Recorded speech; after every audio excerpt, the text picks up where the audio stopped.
နေညိုညိုလမ်းနဲ့ဆွေးများမလို့ကျုပ်တို့ရဲ့ရွာလေးကတချင်တွေဆိုချိန်တန်ပြီဆိုစပါးကင်များမဲဆိုအိမ်ပြန်ချိန်ဆိုစနီးကြောလေးကကြိုနေညိုညိုလမ်းနဲ့ဆွေးများမလို့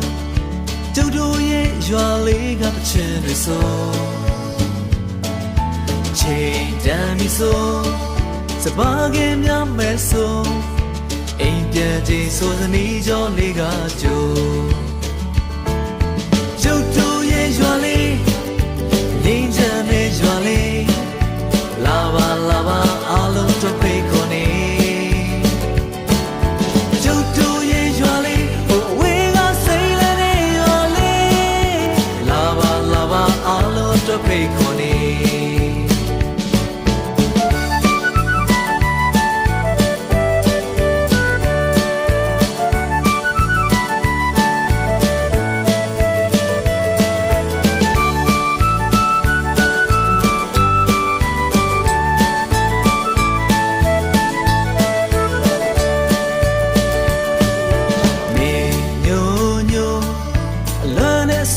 မလို့ကျုပ်တို့ရဲ့ရွာလေးကတချင်တွေဆိုချိန်တန်ပြီဆိုစပါးကင်များမဲဆိုအိမ်ပြန်ချိန်ဆိုသနီ